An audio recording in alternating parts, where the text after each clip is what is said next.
aquilo que é essencial para a nossa vida, não podemos deixar. Sagrada Escritura, a Santa Eucaristia, os sacramentos, a oração, a devoção à Virgem Santíssima. É isso que eu tiro da vida de Frei Martinho como exemplo.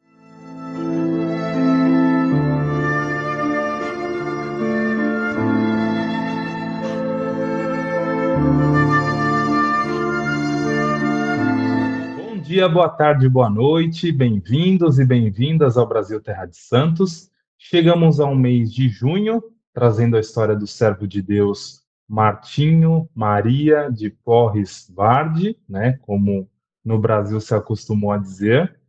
Para você que é novo nesse canal, se inscreva, curta também essa entrevista, compartilhe com quem você acredita que possa aproveitar, não é? Para você também que é novo, está conhecendo agora o Brasil Terra de Santos, conheça também as nossas redes sociais. Estamos no Instagram, no Facebook, temos as entrevistas antigas também na versão de podcast.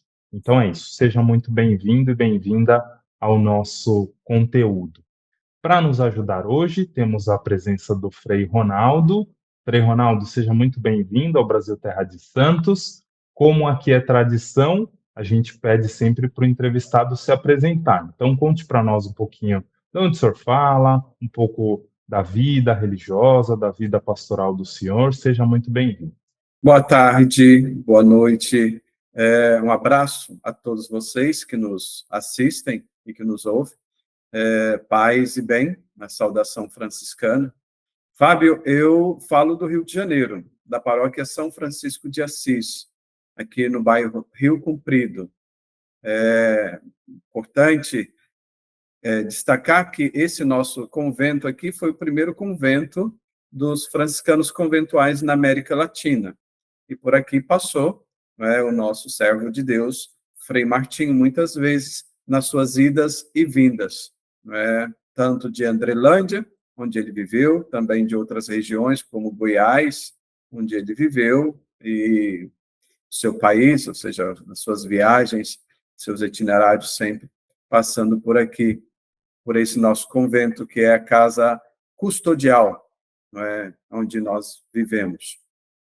Eu sou mineiro de Andrelândia, na cidade em que Frei Martinho morou por muitos anos, e tive a graça também de conviver com ele durante os meus anos de formação, enquanto preparação para a profissão simples, né? Como seminarista, como formando do Seminário São Francisco de Assis, em Andrelândia. Sim, e Frei Ronaldo, a nossa história então começa em 20 de março de 1918, data do nascimento de Frei Martinho, que ainda não era Frei Martinho, naturalmente, mas então, que contexto ele nasce, né? Porque, digamos assim, essa é uma daquelas histórias em que o contexto faz toda a diferença, né? Para a gente poder entender melhor. Então, em que contexto ele nasce? Quais eram as particularidades da família dele, não é? Em que país ele nasce, que não é brasileiro, como é esse caldo todo que ele estava envolvido, que a família estava envolvida? Pois é, o contexto do nascimento e da primeira infância de Frei Martim é um contexto bastante peculiar, no sentido que ele vem de uma família como vou dizer, americana, não é? E num contexto que vivia a segregação racial nos Estados Unidos. Muitas pessoas não têm consciência ou não entendem ainda o que significa isso, mas por muito tempo nos Estados Unidos viveu-se a segregação racial, no sentido de que brancos e negros não viviam e não dividiam o mesmo espaço, né? Os negros tinham sempre um espaço, digamos assim, menos favorecido que os brancos, o que nós também vemos no Brasil em certas regiões, e ainda hoje podemos dizer assim, né? Por exemplo, aqui no Rio de Janeiro, as favelas surgiram justamente por causa disso. Claro que não se fala mais tão abertamente e não foi assim tão estigmatizado quanto se viveu na época em que Frei Martinho viveu. Sua família é uma família pobre, não é? Uma família simples, de 13 filhos. Ele era o mais velho dos filhos. Ele era filho de William Henrique Ward e Clara Herb Hart. Nasce no dia 20 de março de 1928, né, em Boston, Massachusetts. Um pouco difícil de dizer, Massachusetts. Mas ali nessa família, com certeza, ele passa por muitas dificuldades. É uma família, muito interessante dizer, uma família metodista. O seio familiar de Frei Martim é uma família metodista.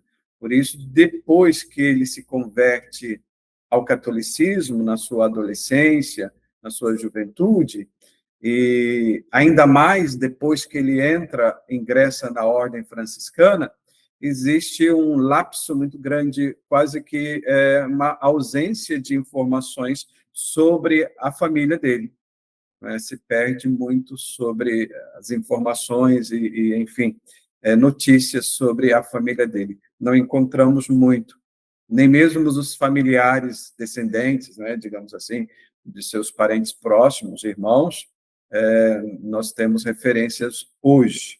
Mas é basicamente isso. Ele nasce ali, em Boston, nessa situação, né, de segregação racial, tem dificuldades, claro, a família toda tem dificuldade para sobreviver e para, digamos assim, vencer os desafios dessa própria situação, e ele começa, então, na sua adolescência, no início da sua juventude, a se interessar pelo catolicismo e a buscar, então, se aprofundar e crescer no conhecimento do que seria ser católico, né, buscando justamente, dentro da comunidade cristã católica, esse apoio, essa força, para ele continuar caminhando na sua fé.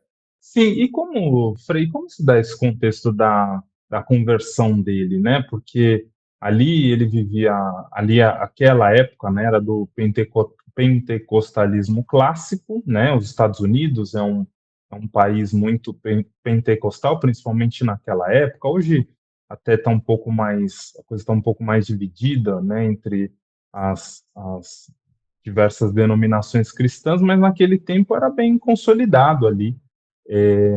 Como se dá essa conversão? Porque depois desse período da conversão, ele se envolve muito rápido com a vida religiosa, né? É uma mudança ali de chave muito grande, assim, mas também muito profunda, né? Então, como é digamos assim, esse final de adolescência, né? Que é o período ali onde ele se converte. É isso, final da adolescência, início da juventude, com seus 17 anos, aproximadamente, não é? Segundo aquilo que ele dizia, justamente, ele é convidado por um amigo, alguém próximo dele, a participar da Santa Missa. E numa dessas participações que ele vai, ele se encanta com a liturgia católica, né, com a missa, com a mística na qual ele entra. Isso mostra que ele já era uma pessoa, digamos assim, bastante espiritualizada e que estava realmente buscando cada vez mais, não é, ouvir essa inspiração de Deus na sua vida. Então, a partir desse momento que ele vai e faz a experiência e entra nessa mística da Eucaristia, ele começa o seu processo de conversão. Começa o seu processo de conversão. Depois ele vai entrar num colégio, digamos, que vai ajudá-lo também a, como vou dizer, consolidar justamente esses conhecimentos, consolidar essa experiência e buscar viver em mais profundidade a sua própria opção religiosa, não é? Que mudar, né, do metodismo para o catolicismo é um processo que ele vai depois realizando passo a passo. Dentro de uma escola, inclusive a escola que ele participou, né, que era justamente própria para afro-americanos, afrodescendentes, né, que era de San Nazians, Nazians, é americano, né? E ali ele começa justamente esse trabalho e esse aprofundamento dentro da espiritualidade cristã católica. Sim, até ele tenta entrar primeiro num seminário, mas tem um problema ali, uma dificuldade de saúde, depois sai, não é? E tenta retornar novamente. Antes de até falar do início da vida religiosa dele, né? Só para Uhum, entender um pouquinho mais sobre os franciscanos, né? A ordem dos conventuais, né? Porque a gente sabe que existe uma ramificação grande dentro da família franciscana. Aqui no Brasil Terra de Santos, a gente já falou de vários freis que eram capuchinhos, mas é a primeira vez que estamos falando de alguém que era dos conventuais, né? Quais são as particularidades dos conventuais, né? Já a começar pela veste, que é de cor e de configuração diferente, né? Mas além disso, o que que o senhor pode nos dizer deste ramo da família, né? Dos conventuais? bem, Frei Martinho, ele começa primeiramente a fazer sua experiência religiosa com os salvatorianos. Ele começa a frequentar, né, o seminário dos salvatorianos. Lembrando que o seminário naquela época não era somente endereçado às pessoas que queriam ser religiosas, mas era como uma espécie de colégio interno, que servia também para acolher os jovens, né, para dar uma formação e uma instrução também intelectual. E aí, nesse processo, o Frei Martinho começa a, como vou dizer, discernir a sua vocação religiosa. Só que acontece, nesse percurso, entre 1935 e 1939, ele também adoece, ele adquire uma doença pulmonar, né, talvez uma pneumonia, não se sabe ao certo, e isso faz com que ele se afaste desse seminário dos salvatorianos. Voltando àquilo que você pergunta sobre os conventuais, não é? Nós sabemos que a ordem franciscana ela tem três ramos, digamos, originais, ou da origem, né?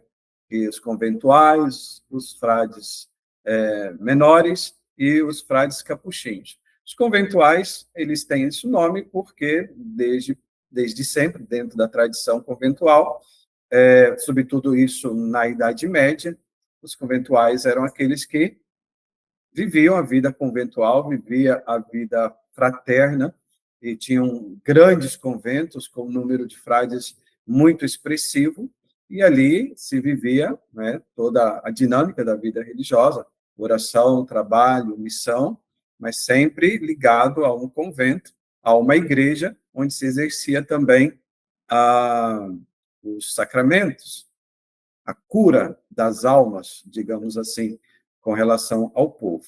Claro que isso não tira, digamos assim, a possibilidade de um ou outro se consagrar a um trabalho mais contemplativo em eremitérios e regiões e lugares mais afastados do povo.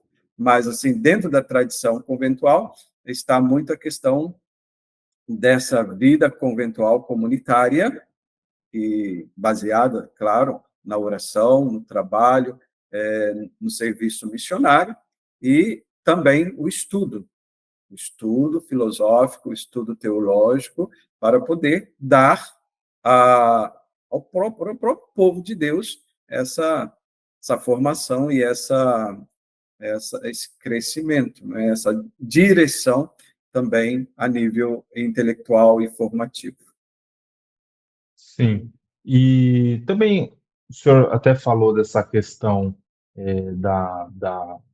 do preconceito, né, dessa sociedade americana que se baseava nessa segregação, né, e a gente vai ali entender, vai olhar ali para a década de 60, 70, 80 nos Estados Unidos e vai ver ali um grande período de lutas, manifestações, né, pelos direitos civis, Martin Luther King está dentro desse contexto, mas Frei Martinho está muito antes disso, né, ainda que ele viva também essa etapa, mas já estava no Brasil. Então, a questão racial, e era até uma questão de legislação, não só como no Brasil é, por exemplo, uma questão social, digamos assim, de constituição social, mas era uma questão também legislativa. Então, a lei previa, né, os direitos das pessoas negras, os direitos das pessoas brancas. Então, os banheiros tinham que ser separados. Se uma pessoa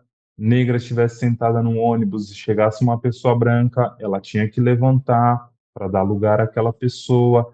Então, era não só uma questão, digamos assim, de estrutura da sociedade, mas também de legislação. E isso também, digamos assim, impactava também a própria igreja, né? Porque a igreja é feita de pessoas, né? E pessoas que vivem na sociedade, no seu tempo, no seu contexto, né? Então, não é que a igreja seja preconceituosa ou, enfim, as entidades religiosas, mas, enfim, as pessoas são sempre pessoas no final das contas, né? E essa também foi uma questão, né? Que o próprio Frei Martinho, nessa caminhada para entrar na vida religiosa, também, digamos assim, resolveu encarar, né? Então, como foi essa situação, né? Porque até então não era um lugar, entre aspas, para uma pessoa negra estar, né? A vida religiosa, a vida sacerdotal, mas era uma questão que tinha que ser enfrentada porque ele tinha esse chamado no coração dele, né. Então como foi essa entrada, né, como foi lidar com essa questão racial, né, e claro, graças a Deus ele encontrou também muitas pessoas boas pelo caminho que o ajudaram. Sim, quando ele começa a ter contato com os frades conventuais, isso por volta de 1945, ele começa então a trocar cartas e correspondências com o frade Celestino. Frei Celestino era o frade responsável pela animação vocacional, pelo acompanhamento dos vocacionados, direcionamento, enfim, daqueles que queriam realmente entrar na ordem franciscana na província da Imaculada Conceição, nos Estados Unidos. Então, a partir daí, eles começam a trocar cartas. E como naquela época não tinha internet, justamente você não tinha como conhecer o candidato, digamos, a priori, né, anteriormente ao encontro que se fazia. Então, tem uma passagem numa carta que Frei Martinho escreve a Frei Celestino, muito interessante, que eu gostaria de ler para vocês, não é? Uma das cartas que ele fala justamente desse aspecto que você está dizendo, de ser uma pessoa de cor, não é? E de perguntar justamente ao Frei Celestino como que a província via a possibilidade, por exemplo, de ele ser um frade da ordem franciscana naquela situação, né, bem concreta e histórica, como você mesmo bem frisou. Então, diz assim, o pequeno pedaço que eu gostaria de ler para vocês. Recebi seus formulários vocacionais que se mandavam naquela época. Mas antes de preenchê-los, Padre Celestino, desejo declarar que sou colorido. Muito interessante essa expressão que ele usa. Sou colorido, ou seja, de cor. Não sei se mencionei isto anteriormente, mas como você não perguntou a nacionalidade, agora, gentilmente, Padre Celestino, eu não gostaria de causar constrangimento para ninguém. Querido amigo, se você achar que não é sábio aceitar-me de modo algum, me sentirei magoado. Mas talvez seja a política de vocês não aceitar candidatos negros no momento. Por favor, escreva-me logo a respeito disso, padre. Eu reenviarei os formulários em branco se você não puder me aceitar. Muito interessante isso aqui. Primeiro, a humildade que ele se coloca, não é, em se realmente confiar na mão ou aos cuidados desse Padre Celestino. Depois, digamos, a situação parece que é tão já normal ou normalizada, ou, digamos assim, aceita por ele, né? Que é a questão, por exemplo, em que ele vive, de ser uma pessoa marginalizada, que ele se coloca, digamos assim, né, declarando aquilo que ele era e, possivelmente, também já, como vou dizer, se preparando espiritualmente para a aceitação de um não, né, de uma negativa no seu acesso para entrar na ordem. E depois a resposta do Padre Celestino também é uma resposta bastante, vejo eu, de modo bastante profunda e espiritual nesse sentido. Que ele vai dizer assim: no passado, não tivemos oportunidade de considerar este ponto importante de aceitar candidatos de cor, pois até então não tivemos nenhuma procura. Interessante frisarmos aqui. Padre Celestino responde: no passado, não colocamos essa questão porque não tivemos muita procura. A província que nós estamos falando, Imaculada Conceição, dos frades menores conventuais, ali na costa leste dos Estados Unidos, ela foi fundada pelos alemães. Isso após,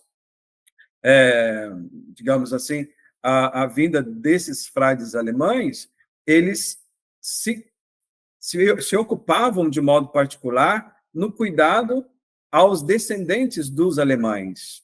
Então, a maioria que ingressava na ordem, até aquele momento, eram justamente esses descendentes dos alemães que ali estavam, com os quais os frades trabalhavam.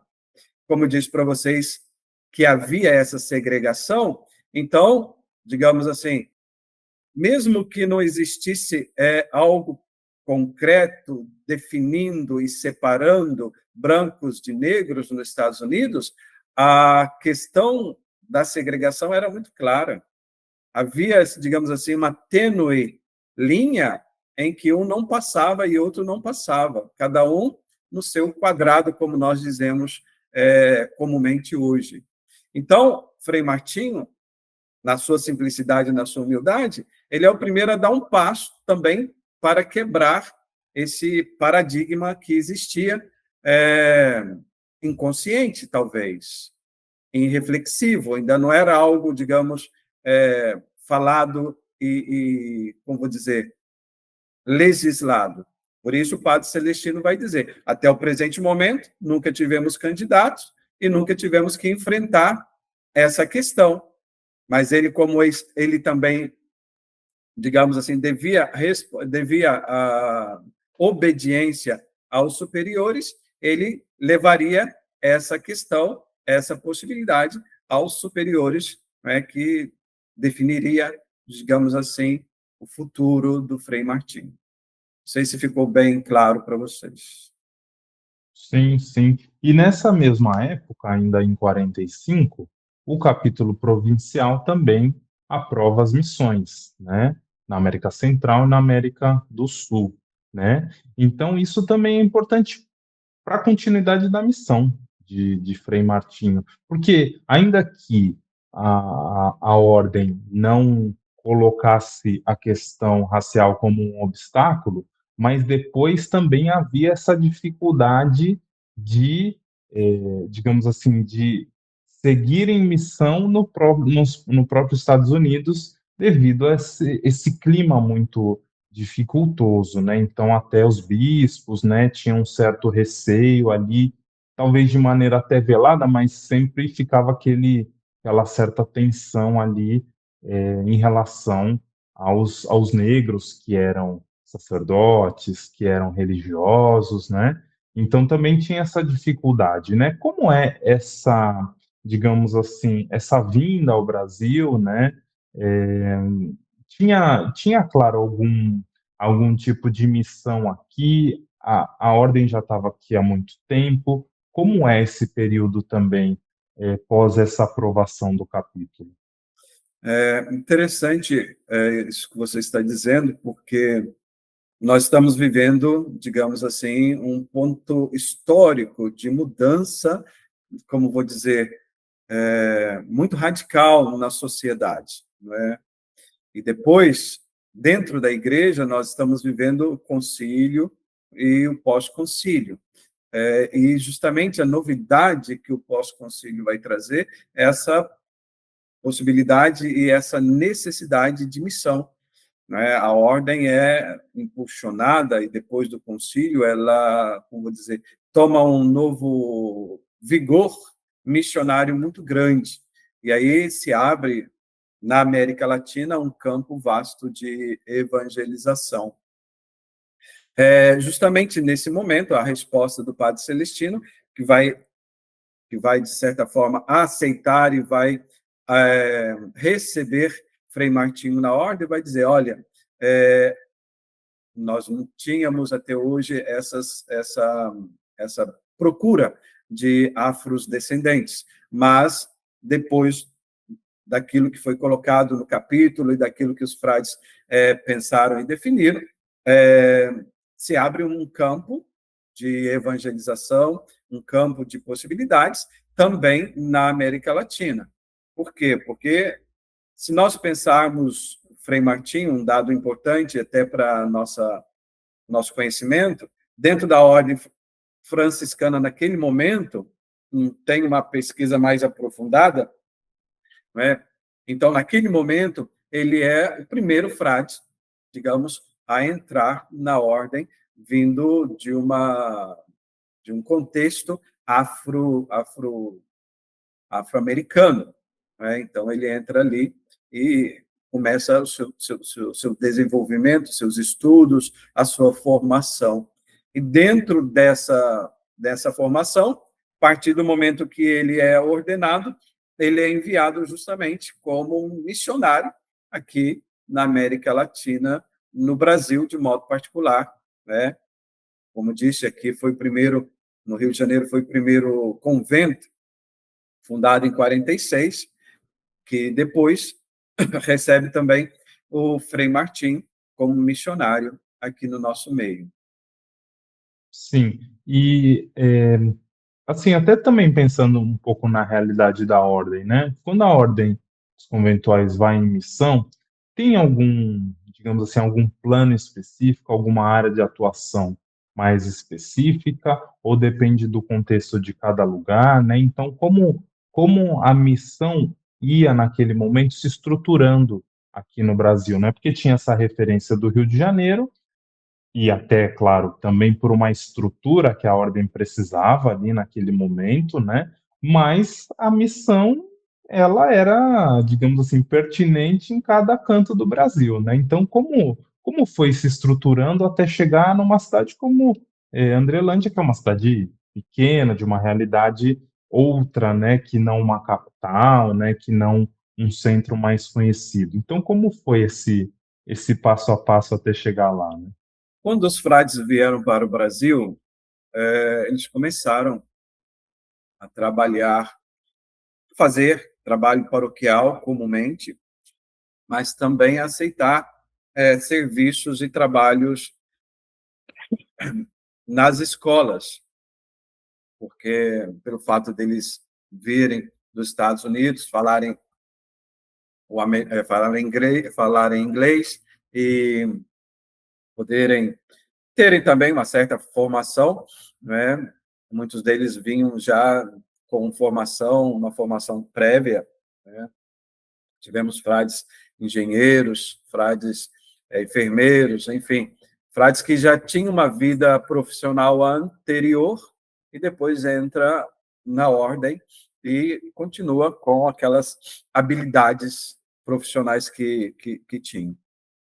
Então, assim, quando os frades começaram a vir para o Brasil, os bispos, nas suas várias dioceses, segundo as suas necessidades, começaram a escrever muitas cartas pedindo a presença dos frades, seja para o trabalho missionário dentro das paróquias, lembrando, sobretudo, do interior daquela época, as pessoas não têm muita ideia hoje, os que nasceram, digamos, essa geração nova não tem muita ideia do subdesenvolvimento que existia no Brasil, por exemplo, em 45, em 46, até os anos 50, enfim, sobretudo no interior, nos interiores, né? Então, os frades do Rio de Janeiro, eles foram solicitados para trabalhar no Rio Grande do Sul, eles foram solicitados para trabalhar em Goiás.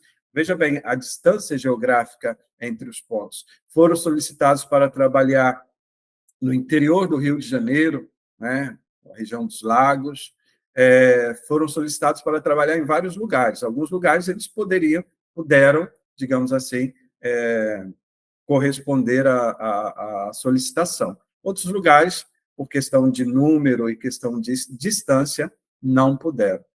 Andrelândia, naquela época, havia um colégio, que depois vai se chamar São Boaventura, que estava sendo construído por seria uma associação, um grupo de leigos, que, pensando no bem do município, da comunidade, começou a construção daquele colégio.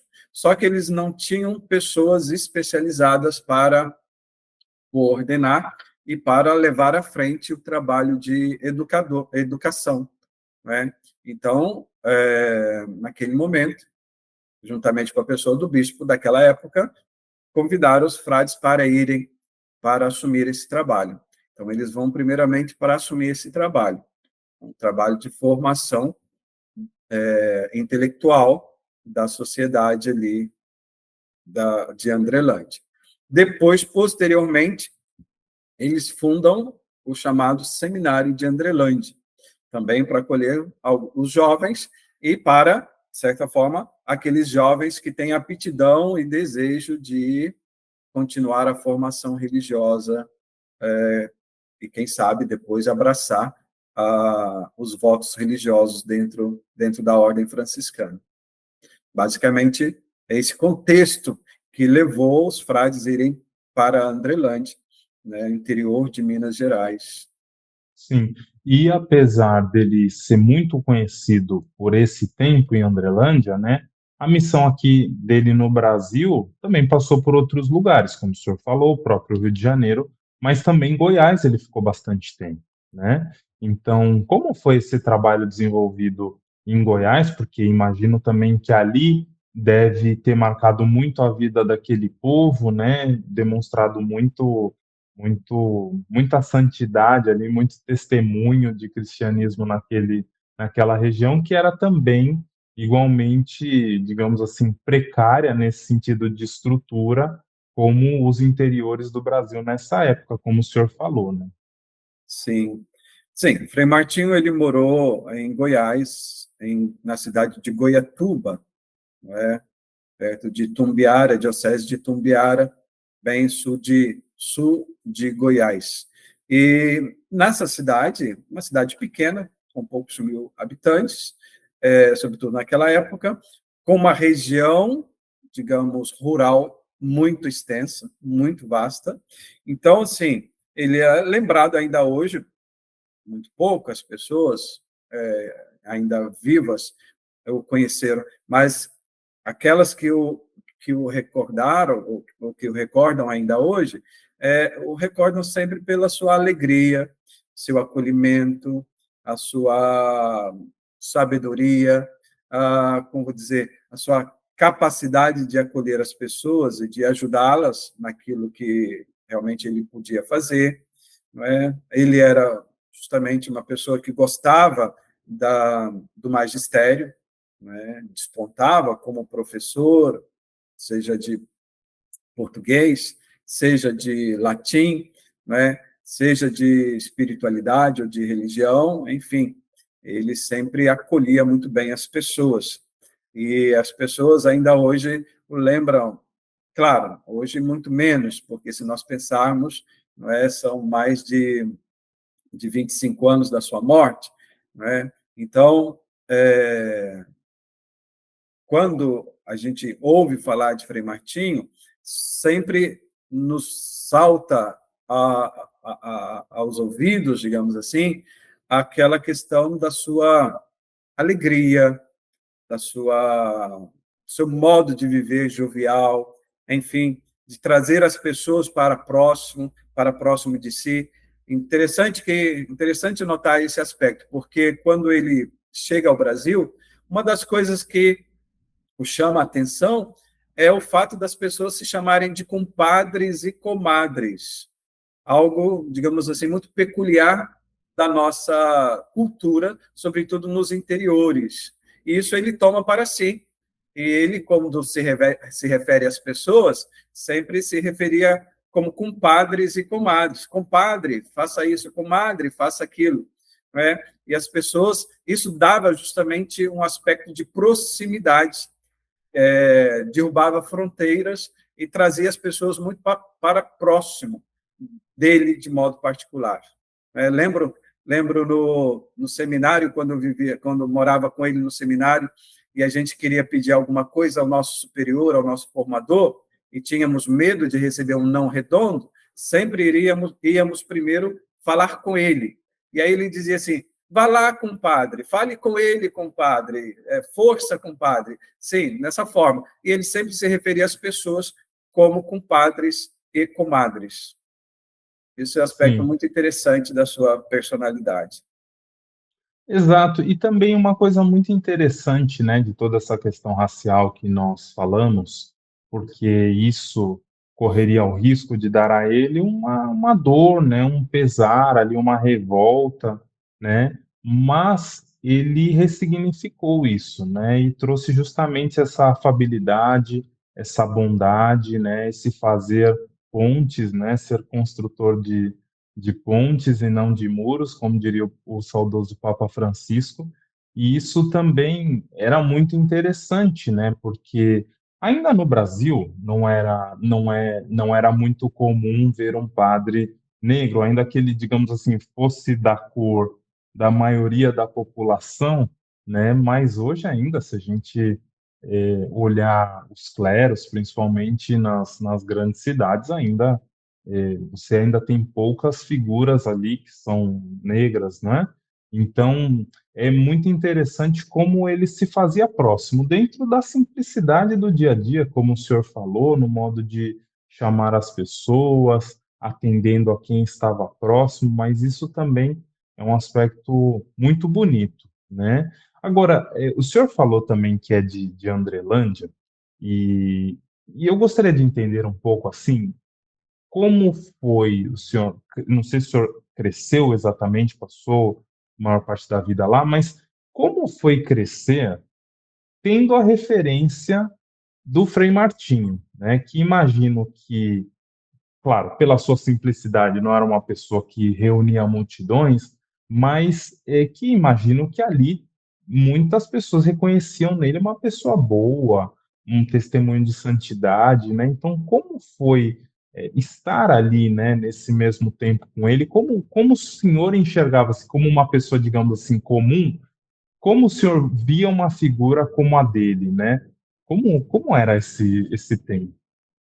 Sim, bem, quando eu conheci Frei Martinho, ele já era um senhor, digamos assim, né, com seus 80 anos, foi mais ou menos proximamente da celebração dos seus 80 anos. Eu lembro que nós estávamos no seminário, quando celebramos a seu aniversário, né, e já era um avô, digamos assim, uma pessoa muito próxima, uma pessoa, como falei, a gente tinha, ele era o nosso diretor espiritual, e a gente se aproximava dele nas necessidades, nas aflições, nas dificuldades que tínhamos dentro do seminário, por qualquer outro motivo, seja por estudo, seja por alguma dificuldade que tínhamos ou tivéssemos na convivência, seja entre nós formandos, ou seja também com relação ao próprio formador, mas ele era justamente essa pessoa afável, essa pessoa que te aconselhava a resolver os problemas justamente de forma simples, que ria muitas vezes da nossa simplicidade, não é? Em muitas vezes fazer tempestade em copo d'água, e uma pessoa disponível. Qualquer momento que você o procurasse, ele seria acolhedor e acolhia a cada um de nós de modo bastante muito próximo e muito aberto.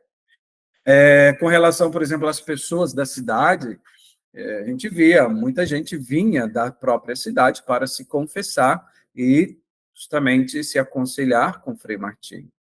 Geralmente, às tardes, né, de Frei Martinho, ou mesmo alguma parte da manhã, era justamente para acolher essas pessoas e para confessá-las e para orientá-las, né, naquilo que fosse necessário. Isso sem falar da grande assistência que ele dava à paróquia, né? Porque uma paróquia de interior ainda tínhamos o hábito, muitas, agora menos, mas muitas cidades ainda têm, de termos missas de corpo presente. Imagina a quantidade de missa que precisaríamos celebrar, né, para cada paroquiano que viesse a falecer. Então, ele estava sempre disponível quando o pároco da cidade o pedia para que celebrasse. Ele ia celebrar. Também, sempre exercendo a sua função e a sua missão de professor dentro do magistério. Ele dava aula no Colégio das Irmãs Sacramentinas, dava aula no colégio e também era capelão das irmãs na Santa Casa de Misericórdia. Me lembro, de fato, quando eu era criança, por exemplo, eu indo para tomar vacina na Santa Casa de Misericórdia, detestava agulha, chorando, minha mãe me levando, eu chorando aos prantos, e encontro com o Frei Martinho no corredor do hospital, da Santa Casa. E ele tira do bolso uma medalhinha de Nossa Senhora e uma bala e me dá, entendeu? Isso, uma criança naquela situação realmente marca muito. Então, assim, são esses aspectos da vida simples de Frei Martinho que saltam muito aos olhos, justamente daquelas pessoas que conviveram com ele, porque ele sempre foi uma pessoa muito próxima, amiga, fraterna, um verdadeiro compadre, como ele mesmo se, se nomeava, né? Se referia, Sim. um compadre. Exato. E é interessante também que Frei Martinho teve essa graça de poder viver longos anos, né, de vida, faleceu com 81 anos, e poderia em algum momento pensar assim, então já cumpri minha missão, volto nos Estados Unidos, né, os Estados Unidos já está com outro clima, já não tem mais essa questão da segregação como havia quando eu saí de lá, mas ele continua no Brasil, continua a sua missão, até o fim, né? Inclusive ele pede, né, para ser perpetuamente unido à custódia da Imaculada Conceição, né? Então, como são esses anos finais da vida, que não são anos, digamos assim, de cruzar o braço e ficar vendo o tempo passar, né? Como o senhor disse, ele era até diretor espiritual, né, daqueles mais jovens, né, daqueles que estavam ali iniciando. Então, como foram esses anos finais da vida dele? Porque a missão, digamos assim, nunca parou, né? Inclusive, no próprio falecimento dele, foi ali querendo também celebrar a missa, ele já não estava bem, mas quis celebrar a missa, celebrou até o final e só depois foi pensar no atendimento. Isso. Sim, justamente, quando se fala em santidade, às vezes a gente pensa em algo muito maravilhoso ou algo muito, digamos assim, como vou dizer, que salta aos olhos, como milagres, como fenômenos, né, extraordinários, não é? Eu diria que na vida de Frei Martinho, o que salta, o que faz, digamos, dele um santo, é justamente a ordinariedade com a qual ele viveu, a sua fidelidade ao Evangelho, a sua fidelidade a Cristo, a sua fidelidade à Igreja e à ordem. ele nunca foi superior, ele sempre aceitou, não é, a obediência de modo a dar o seu melhor onde quer que ele estivesse, não é? Claro, o superior não vai pedir aquilo que é impossível ao frade. Então existe também esse diálogo. Então, mas ele sempre se colocou na mão do superior nesse sentido. Então, e até o último momento, ele exerceu um trabalho contínuo e atencioso como sacerdote, como frade, como irmão religioso, como, vamos dizer, compadre, acolhendo as pessoas que vinham até ele, da comunidade, para confessar, para se aconselhar. Então, assim, podemos dizer que ele nunca parou, que ele nunca descansou, que ele nunca se aposentou, não é? Porque esse conceito de aposentadoria não existe dentro da vida religiosa. A pessoa, enquanto tem força, energia, clareza, não é, intelectual, física, a pessoa pode continuar exercendo a sua missão dentro da vida religiosa, sobretudo. Então, ele sempre foi essa pessoa. E no finalzinho da sua vida, como você mesmo disse, né, ele sempre viveu essa missão e sempre ia celebrar a Santa Missa na Igreja do Rosário, em Andrelândia. E ali, no dia 20 de junho de 1999, ele começa a passar mal. Ele começa, como você disse, a ter, digamos, aqueles sintomas de um ataque cardíaco, não é? Mas aí ele para a Santa Missa um momento, toma um pouco de água e continua a celebração. No finalzinho da missa, ele já está bastante debilitado, né? É levado para o hospital e ele não queria, de certa forma, sair de Andrelândia. Ele queria morrer ali em Andrelândia. Inclusive, ele mesmo dizia que o lugarzinho dele estava guardado no cemitério ao lado do nosso seminário. O nosso seminário, curiosamente, tem do lado um cemitério, que nunca tinha sido usado anteriormente. E ele dizia que ali estava o lugarzinho dele já preparado, né, porque ele queria, ele abraçou aquela comunidade. Como você disse, ele nunca pensou em voltar para os Estados Unidos. Inclusive, ele pediu para ser frade filiado à Nova Custódia.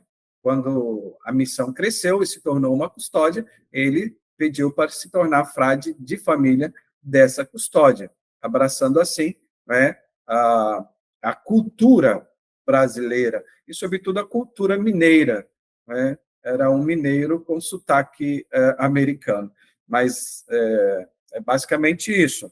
E aí, no finalzinho da sua vida, justamente, ele, na celebração da Santa Missa, ele começa, então, esse processo de, como vou dizer, de, de voltar para a casa do Pai, né? De entregar o seu espírito a Deus.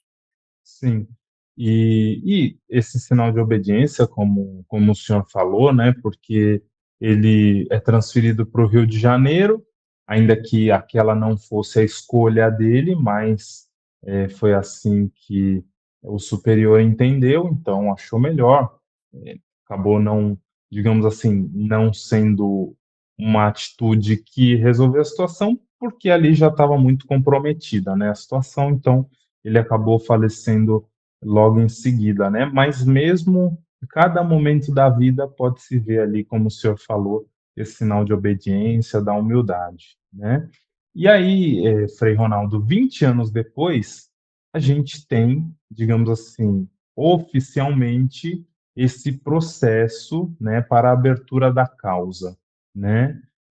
Desde aquele momento do falecimento dele, já se entendia essa possibilidade de abertura da causa, ou isso foi se consolidando depois? E aqui não digo nem a forma de santidade, porque a gente já viu na história que ela existia, né? Como o senhor disse, as pessoas o reconheciam já como essa figura. Mas digo em termos, digamos assim, em termos técnicos, né?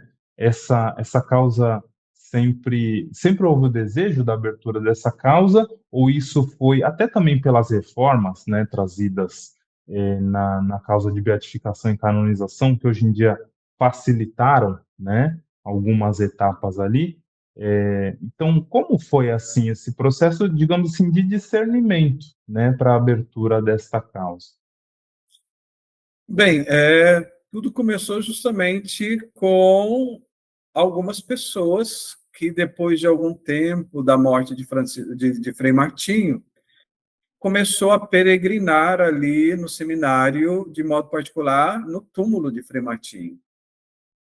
Foi observado, digamos, uma certa frequência de pessoas indo ali para rezar, e aí começa, não é? Uma pessoa alcança uma graça, aí fala para outra, fala para outra, fala para outra, e aí começa, digamos assim, naturalmente, essa, como dizer, proximidade, ou essa novidade dentro da história e dentro da, digamos, da própria dinâmica de santidade do Frei Martim.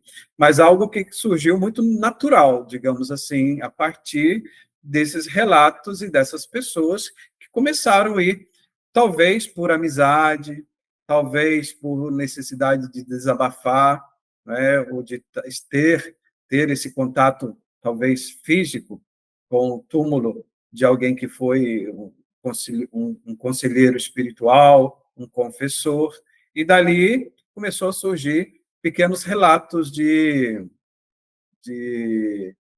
graças alcançadas. E a partir daí, então, eu comecei, de certa forma, a recolher esse material.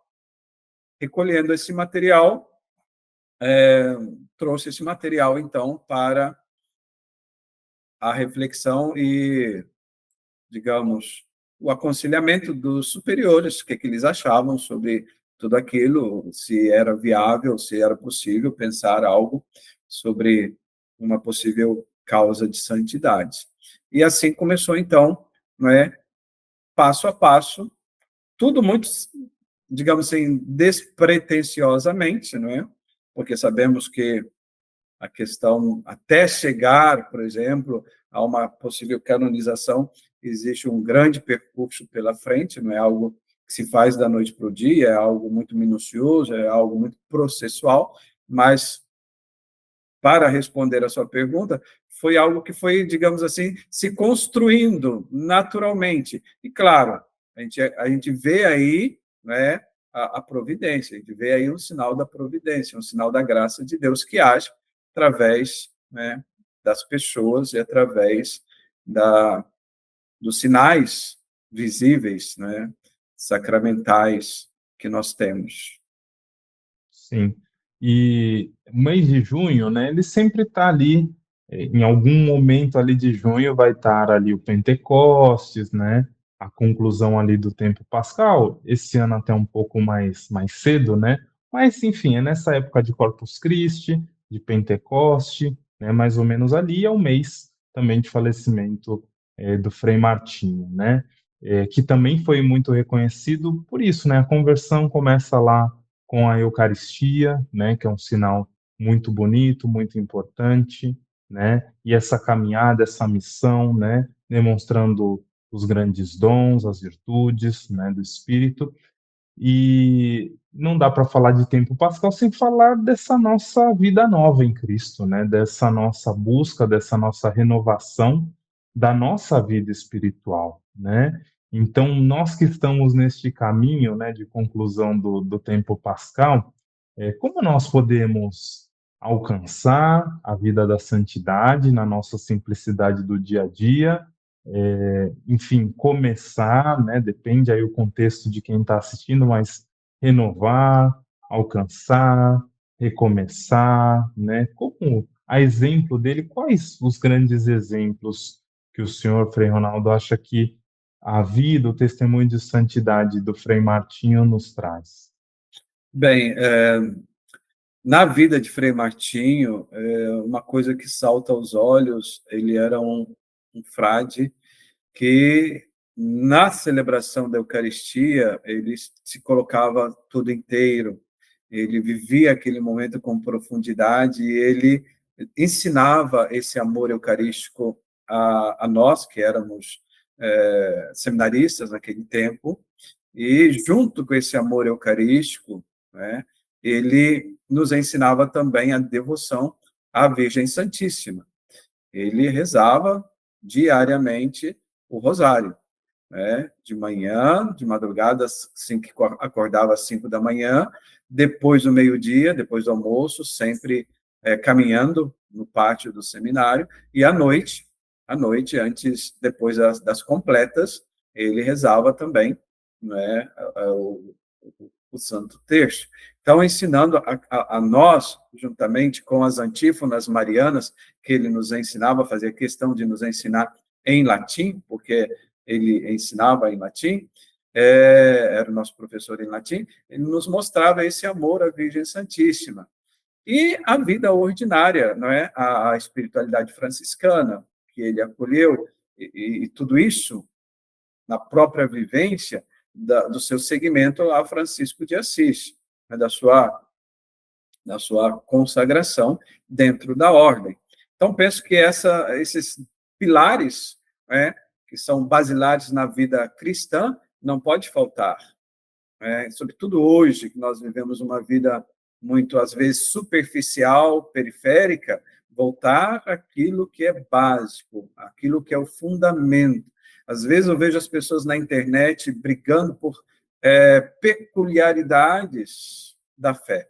Não digo que não sejam importantes, não digo que não sejam necessárias, mas às vezes a gente, como diz o Evangelho, a gente filtra, né, a mosca e deixa passar o elefante, né, ou deixa passar o camelo, como diz Jesus, né, filtra a mosca, deixa passar o camelo.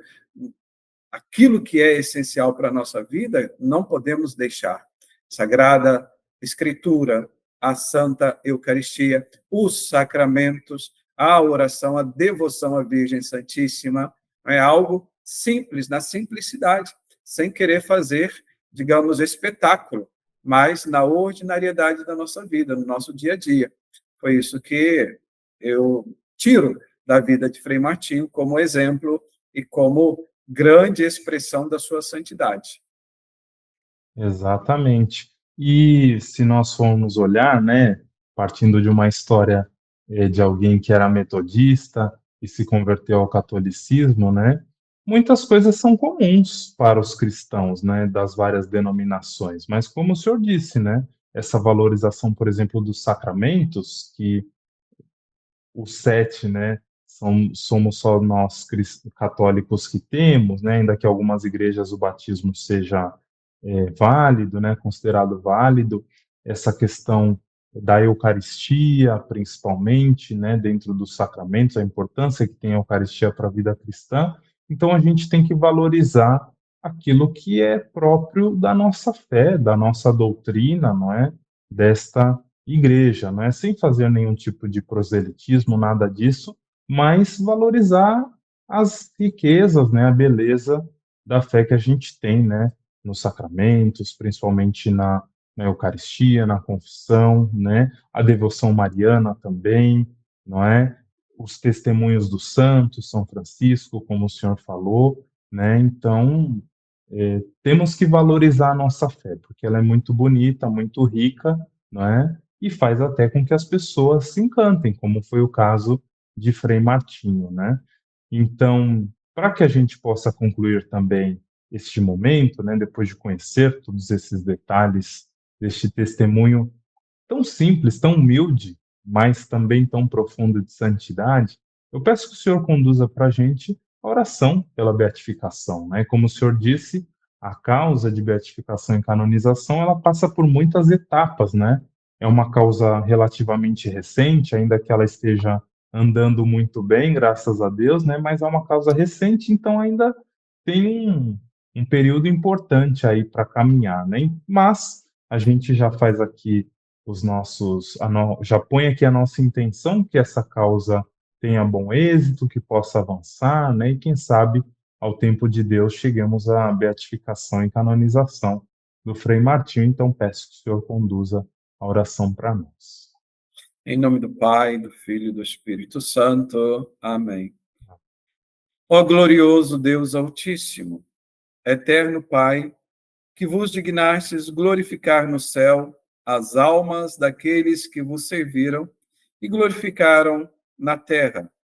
Ouvi nossas súplicas e, segundo o desígnio de vossa divina providência, dignai-vos glorificar este vosso servo, Frei Martinho Maria de Porres, que, por seu amor, desejou oferecer a sua vida pela educação e serviço da juventude, dos pobres e dos doentes. Também nós possamos progredir no serviço aos mais necessitados. Glória ao Pai, ao Filho e ao Espírito Santo, como era no princípio, agora e sempre. Em nome do Pai, do Filho e do Espírito Santo. Amém. Frei Ronaldo, muito obrigado por essa entrevista. Agradeço muito a disponibilidade do senhor e espero que a missão continue também muito bem aí, com toda essa responsabilidade que é ter conhecido um santo, né, e poder levar também essa missão não só da ordem, mas também de todo esse testemunho de vida dele, né, em frente. Mas agradeço o senhor também por esse momento que passamos junto, que parece que passou em 15 minutos, né? Já passou aí quase uma hora, mas parece que passou 15 minutos. Muito obrigado. De nada, obrigado, eu que agradeço. Deus abençoe a todos, em nome do Pai, do Filho e do Espírito Santo. Amém. E a vocês que acompanharam essa entrevista, muito obrigado, até a próxima. Tchau, tchau.